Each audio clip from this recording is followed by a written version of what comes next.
우리는 지난 시간부터 설득 전략이 담긴 연설이라는 소단원의 진도를 나가고 있는데요.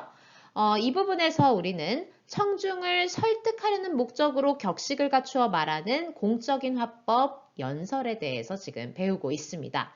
특히 연설자가 청중을 효과적으로 설득하기 위해서 다양한 설득 전략을 활용하는데 그 설득 전략에는 어떤 것들이 있는지도 같이 살펴봤는데요. 세 가지의 설득 전략이 있었습니다. 기억나는 게 있나요? 네, 첫 번째는 뭐였습니까? 그렇죠. 바로 인성적 설득 전략이었습니다. 이 인성적 설득 전략이라는 것은 화자가, 즉 연설자가 자신의 됨됨이나 어떤 전문성을 바탕으로 청중이 연설에 신뢰를 갖게 하는 걸 말합니다. 예를 들어 연설자가 자신이 경험한 일화 이런 것들을 이야기할 때 그 분야에 대한 자신이 가지고 있는 전문적 지식 혹은 전문성을 증명해 보일 때 청중들은 그 연설자의 말에 귀를 기울이고 그 연설자의 말을 신뢰하게 된다라는 겁니다. 자, 두 번째 설득 전략은 어떤 게 있었냐면 이성적 설득 전략이 있었습니다. 이 이성적 설득 전략이라는 것은 연설자가 자신의 주장에 대한 타당한 근거를 들어서 청중을 논리적으로 설득하려는 것을 말하는데요. 연설자가 청중을 이성적으로 설득하려면 어떤 방법을 쓰는 게 좋을까요?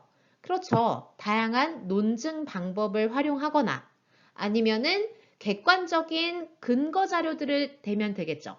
가령 통계 자료라던가 역사적 사실이라던가 혹은 전문가의 의견 같은 객관적인 자료들을 근거로 제시하면 청중들도 정말로 저런 연구 결과가 있었구나. 저걸 근거로 해서 얘기하는 저 사람의 주장은 상당히 타당하지 않을까라고 생각을 하게 된다는 거지. 자, 세 번째 설득 전략은 뭐였습니까? 네, 아까는 이성에 설득한다면 이번에는 마음을 건드리는 거예요.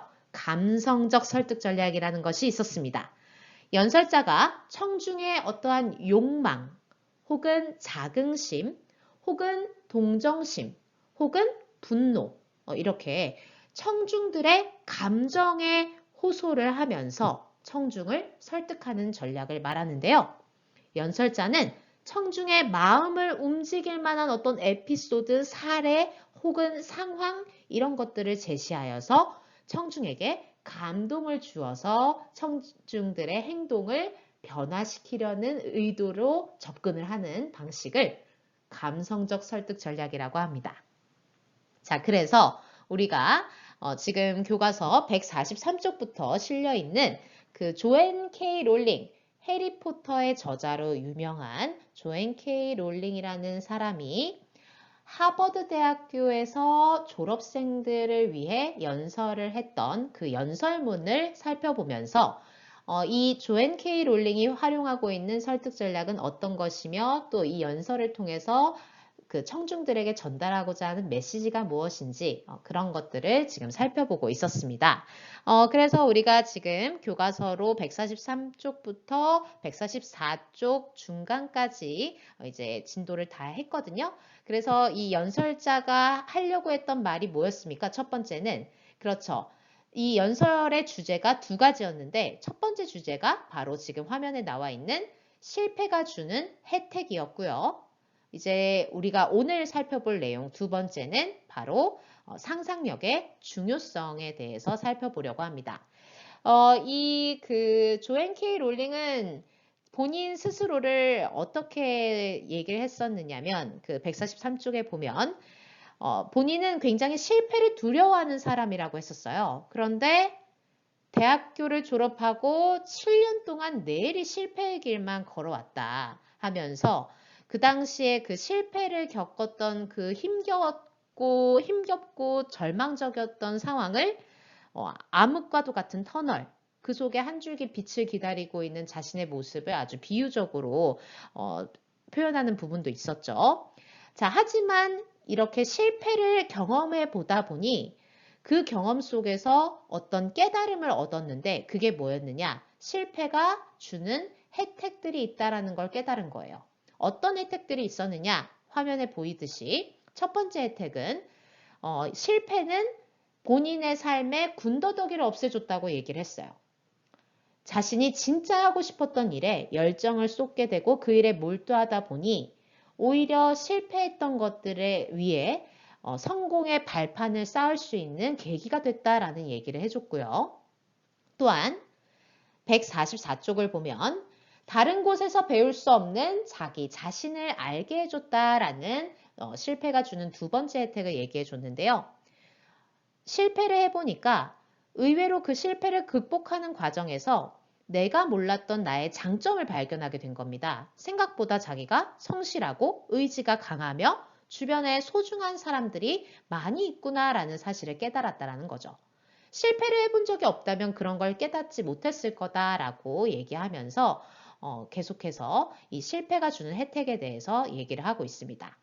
자, 세 번째 혜택은 뭐였느냐? 이렇게 실패를 딛고 일어선 경험이 앞으로 나의 인생에 어떤 일이 닥쳐와도 헤쳐나갈 수 있고 극복할 수 있을 것 같다라는 삶에 대한 자신감을 갖게 해줬대요. 실패를 극복하면서 인생의 다양한 어려움에 대처할 수 있을 것이라는 용기와 힘을 얻게 된 겁니다. 자, 지금 이 부분 연설자가 말한 실패가 주는 혜택, 이게 어떻게 해서 설득력을 가지고 있는 것 같은가요? 그렇죠. 바로 이 연설자가 직접 경험한 내용들을 근거로 해서 얘기를 해주고 있기 때문에 단순히 뭐 삶의 군더더기를 없애줍니다 라고 주장만 하는 것이 아니라 실제로 자기가 어떻게 어려움을 극복하고 그 어려움 속에서 자기가 깨달은 바들을 경험을 통한 것들로 근거를 들이대고 있기 때문에 사람들이 그 연설자의 말에 공감할 수밖에 없겠죠. 자, 이런 것들이 하나의 그 주장과 근거가 지금 타당하게 연결이 되고 있다는 것을 통해서 봤을 때 이 부분은 상당히 이성적인 그 설득 전략을 활용을 해서 청중을 설득하고 있구나라고 여러분들이 이해할 수 있을 것 같아요. 자, 그래서 연설자가 실패를 겪으면서 얻은 깨달음을 바탕으로 그 깨달음을 근거로 해서 청중들에게 실패를 두려워하지 말자라는 것을 주장하고 있는 거죠. 굉장히 이성적인 논리적인 타당성을 가지면서 지금 이성적으로 청중들을 설득하고 있다. 이 정도는 기억을 해주셔야 됩니다. 이제 두 번째 주제를 볼 텐데요. 두 번째 주제는 상상력의 중요성이었습니다. 자, 그 연설의 두 번째 주제를 소개할 때 이 연설자가 활용하고 있는 화법을 좀 볼게요. 오늘 제가 하려는 두 번째 이야기로 상상력의 중요성을 뽑은 이유는 무엇일까요? 하면서 지금 뭐 하고 있습니까? 네, 질문을 던지고 있어요. 그런데 그 답은 누가 하고 있습니까? 네, 또 본인이 받아서 하고 있어요. 제가 삶을 다시 추스르는데 상상력이 큰 역할을 했기 때문일 거라고 여러분은 생각하실 겁니다. 그러나 그것이 다는 아닙니다. 제가 경험한 상상력의 가치는 더욱 넓은 의미의 가치입니다. 라고 하고 있어요. 자, 지금 이 부분에서 연설자가 활용하고 있는 화법은요. 자문자답식 화법입니다. 자기가 묻고 본인이 그 질문에 대답을 하고 있어요. 자, 이렇게 자문자답식 화법을 활용하면 청중들은 어떠한 느낌을 받을까요? 그렇죠. 앞으로 이어질 이야기에 대해서 호기심을 가지게 됩니다. 자, 그리고 지금 이렇게 연두색으로 선생님이 밑줄을 그은 부분은요. 이 부분은 이제 연설자가 상상력의 중요성을 이야기한 까닭에 대해서 청중들이 아마도 왜 그 이유를 뭐라고 할 건지에 대해서 지금 그 연설자가 짐작을 하는 부분이라고 보면 돼요. 자, 그 다음에 넘어가겠습니다. 대학을 졸업하고 얼마 안 돼요. 저는 런던에 있는 국제사면위원회 본부의 연구부서에서 일하면서 생활비를 벌고 점심시간에는 짬을 내어 소설을 썼습니다. 라고 나와 있네요. 자, 국제사면위원회 각주를 보면은 그 단어 뜻풀이해 놓은 부분을 보면 인권단체라고 보면 됩니다. 인권을 억압당하고 또 인권 침해를 받고 있는 사람들에게 도움을 주는 단체라고 보면 될 텐데요. 자, 이곳에서 일하는 수천 명의 직원들은 위기에 처한 생명을 구하고 속박당한 사람들에게 자유를 되찾아주는 일을 하고 있었습니다. 자, 교과서 145쪽에 날개 질문이 있어요. 국제사면위원회의 직원들은 어떤 일을 하는가? 라고 되어 있는데 거기에 답이 지금 방금 나왔죠? 뭐라고 나와 있습니까? 그렇죠. 위기에 처한 생명을 구하고 속박당한 사람들에게 자유를 되찾아주는 일을 국제사면위원회 직원들이 하고 있습니다. 자, 계속 볼게요. 그들은 편안하고 안정된 삶이 보장되어 있는데도 자신들이 알지도 못하고 평생 만날 일도 없을 사람들을 구하려고 애를 썼습니다. 라고 되어 있어요. 자, 지금 이렇게 생판남인 사람의 아픔을 어떻게 하고 있습니까? 나누고 있어요. 도와주고 있어요. 평생 만날 일도 없는데도 내가 그리고 그런 그 절박한 상황에 처해 본 적이 없는 사람임에도 불구하고 타인의 마음에 깊게 공감하고 그 아픔을 나누려고 하고 있습니다. 그게 가능했던 건 무엇이었을까요? 나와 있어요. 저는 여기에서 일하는 동안 우리가 직접 경험하지 않은 타인의 아픔에 공감하게 만들어주는 뭐의 힘? 상상력의 힘을 느낄 수 있었다라는 겁니다. 상상력이 단순히 공상이 아니라 어떤 타인의 아픔, 우리가 직접 경험하지 않았지만 그 상상력을 활용해서 타인의 아픔을 공감하고 그들을 위해서 뭔가 행동을 할 수 있게끔 만들어주는 힘의 원동력이 되는 것으로 상상력을 활용할 수 있다는 겁니다.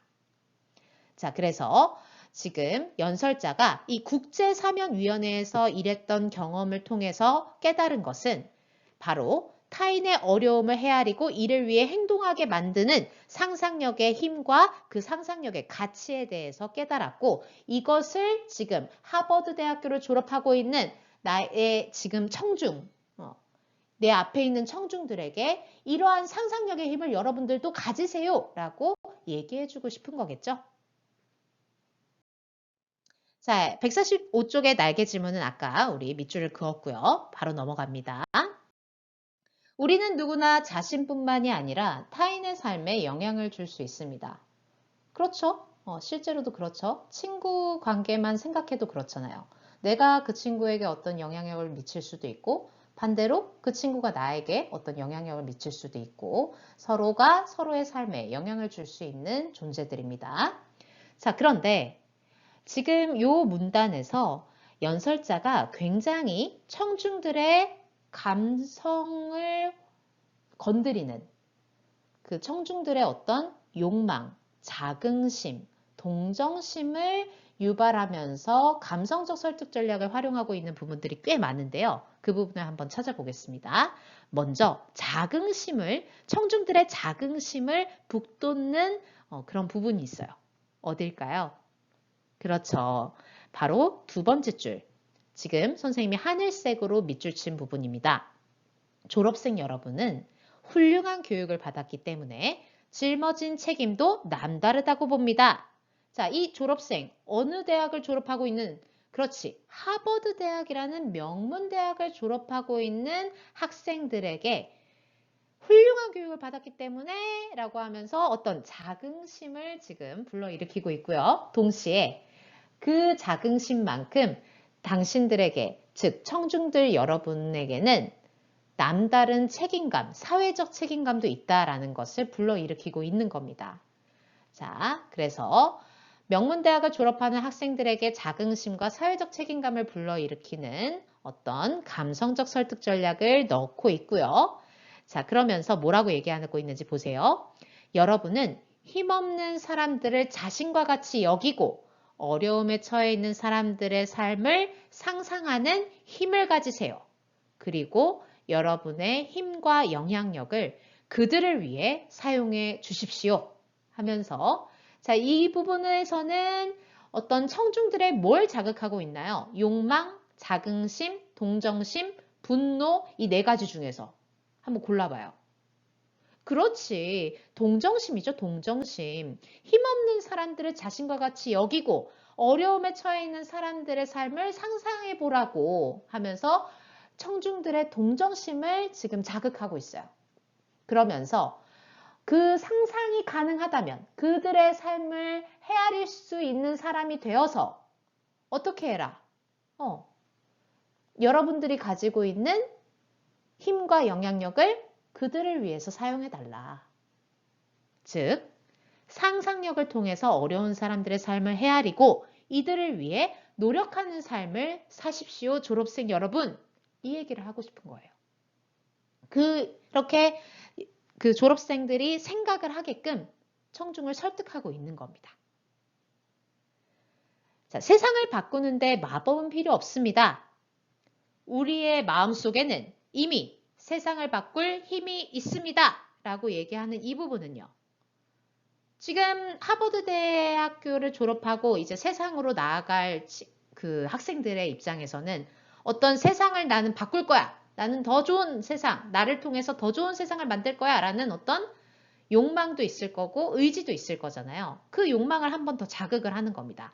우리의 마음속에는 이미 세상을 바꿀 힘이 있습니다. 라고 하면서 청중의 욕망을 자극하면서 한 번 더 설득을 하는 거죠.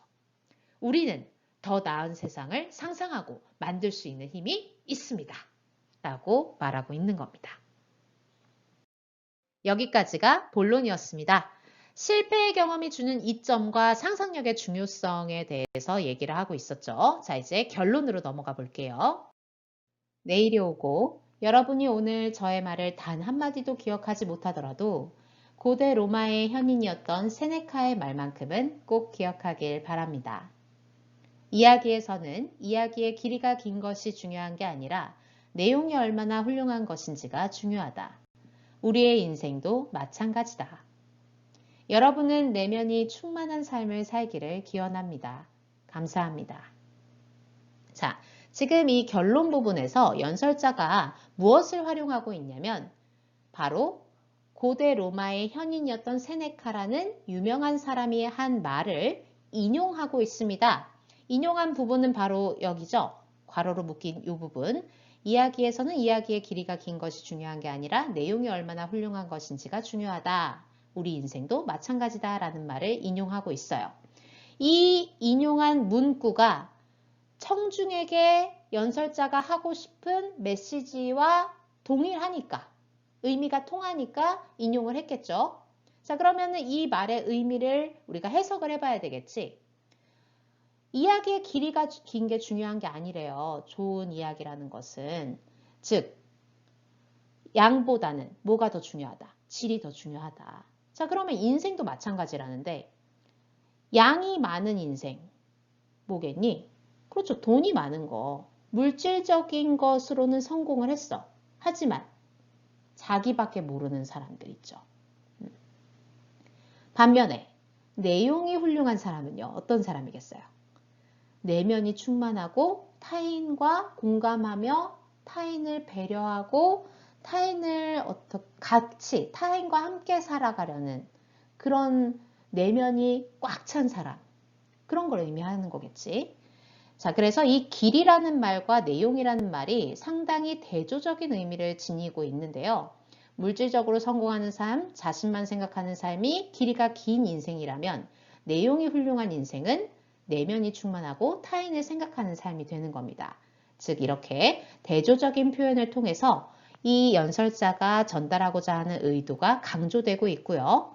격언을 인용해서 가치 있게 사는 것이 중요하다는 것을 한 번 더 청중들에게 강조하고 있는 겁니다. 마지막으로 145쪽 날개 질문을 보겠습니다. 연설자가 세네카의 말을 인용한 까닭은 무엇이겠습니까? 그렇죠. 바로 고대 로마의 현인인 세네카의 말이 자신이 청중에게 전달하고 싶은 내용을 잘 표현하고 있는 거겠죠. 그래서 이 유명인의 말을 인용함으로써 청중에게 연설의 신뢰도를 높이고 조금 더 인상을 강하게 남기고 싶었던 것도 있을 겁니다. 결론은 청중에게 당부하는 바를 다시 한번 강조하면서 매듭을 짓고 있다. 기억을 해주세요. 세상을 바꾸는 실패와 상상력, 조앤 K 롤링의 연설문 다시 한번 정리하겠습니다. 갈래는 연설문이고요. 성격은 당연히 설득적이고 주관적이고 교훈적인 성격을 가지고 있겠죠. 소재는 실패의 경험과 상상력의 힘이 됐고요. 주제는 실패를 통해 배우는 긍정적인 삶의 자세와 상상력을 통해 타인을 헤아리는 마음의 중요성에 대해서 청중들에게 이야기해주고 그들을 설득하려고 하는 겁니다. 특징은 두 가지 정도로 꼭 기억을 해주세요. 자신의 경험담을 통해 청중의 호기심을 유발함과 동시에 자문자답의 방식으로 내용을 전개하고 있다는 것 꼭 기억해 주시기 바랍니다. 필기 꼭 해두세요. 이 연설의 주요 내용을 정리해보자 라고 되어 있을 겁니다. 자, 이 연설의 연설자와 청중, 연설의 목적을 정리해보자 라고 되어 있네요. 연설자는 조앤 K. 롤링, 청중은 누굽니까? 그렇죠. 하버드 대학교 졸업생들인데 그냥 대학을 졸업하는 학생들 정도로 정리를 합시다. 자, 연설의 목적은요. 뭐였습니까? 그렇죠. 이 연설자가 지금까지 살아오면서 얻은 교훈을 졸업생들에게 전달하는 것이 목적이었습니다. 자, 두 번째 문제는요. 연설자가 청중에게 전하려는 내용을 파악해보자. 실패가 주는 혜택 세 가지를 얘기했는데요. 첫 번째가 삶의 군더더기를 없애주고요. 그 다음에 두 번째는 다른 곳에서 배울 수 없는 자기 자신을 알게 해줬고요. 또한 세 번째는 뭐였죠? 그렇지. 앞으로도 어떤 일이 있어도 헤쳐나갈 수 있다는 자신감을 갖게 해줬습니다. 자, 그리고 두 번째 주제가 상상력의 중요성이었는데요. 이 상상력이라는 것은 우리가 직접 경험하지 않은 타인의 아픔을 공감하게 함으로써 상상력의 힘으로 세상을 더 나은 곳으로 바꿀 수 있다라는 것을 이야기하고 있었죠. 147쪽에 2번이 있는데요. 이 연설의 설득 전략을 알아보자. 당연히 별표 5개 쳐주시고 꼭 잘 정리해서 기억을 해주셔야 합니다. 자, 설득 전략은 총 몇 개가 있었다? 3개가 있었죠. 인성적 설득 전략, 이성적 설득 전략, 감성적 설득 전략. 이렇게 3가지가 있었는데 이 조앤 K 롤링의 연설문에서는 어떤 전략들이 어디에 숨어 있었나 찾아보면 되겠죠? 자, 먼저 인성적 설득 전략. 이거는 어떻게 확보를 하고 있습니까? 조앤 K 롤링이라는 명함이 인성적 설득 전략을 완성하는 거죠. 왜? 이 조앤 K 롤링은 세계적인 명성을 지니고 있는 해리포터라는 소설의 작가야. 그렇기 때문에 이미 전문성 끝 국제사면위원회에서 일했던 경험도 있어. 즉, 조앤 K 롤링이라는 연설자의 전문성과 됨됨이가 이미 딱 세팅이 되어 있죠. 그렇기 때문에 청중들로 하여금 이 연설에 신뢰를 갖게 하고 있다라는 겁니다. 자, 이성적 설득 전략은 어떻게 활용하고 있었습니까? 그렇죠. 그 실패가 주는 혜택에 대한 주장을 펼칠 때 실제로 자기가 경험했던 것들을 바탕으로 해서 자신의 경험을 근거로 삼아서 실패가 주는 혜택과 상상력이 중요한 까닭을 논리적으로 제시하고 있었잖아요. 그쵸? 국제사면위원회에서 일했던 경험, 그 다음에 자기가 실패를 극복했던 경험, 이런 것들을 다 근거로 들고 있었어요. 그렇기 때문에 이성적 설득 전략도 잘 활용하고 있었고요. 감성적 설득 전략이 좀 많았어요. 일단 기본적으로 자신이 실패했던 경험을 진솔하게 드러냈기 때문에 청중들에게 공감을 불러일으켰어요. 이것도 하나의 감성적 설득 전략이죠. 그리고 우리 여러분들은 훌륭한 교육을 받았기 때문에 짊어진 책임감도 남달라요. 이 부분에서는 뭐가 자극이 됐어? 그렇지. 청중의 자긍심. 그 다음에 어려움에 처해 있는 사람들의 삶을 상상하는 힘을 가지세요. 그리고 그들을 위해 당신들의 힘과 영향력을 사용하십시오. 이 부분에서는요. 어려운 사람들에 대한 동정심 자극하고 그 다음에 또 우리는 마음속에 이미 세상을 바꿀 힘이 있습니다. 청중의 욕망을 자극했잖아. 자, 좀 길지만 꼭 정리하고 머릿속에 따로 아, 이거는 자긍심, 요거는 동정심, 요 부분은 욕망. 이걸 불러일으켜서 감성적 전략을 확실하게 활용을 했구나. 이거를 여러분들이 꼭 반드시 기억을 해주셔야 합니다. 아시겠습니까? 네, 넘어갈게요. 자, 우리는 연설을 들을 때 어떻게 들어야 된다고 했었죠? 그렇죠. 비판적으로 들어야 된다고 했습니다. 무작정 그 연설자의 말을 그대로 무비판적으로 수용하는 게 아니라 타당한지, 그리고 이 사람의 말이 현실성이 있는지 이런 것들을 판단하면서 들어야지 올바른 판단을 내릴 수 있다라고 했었는데요.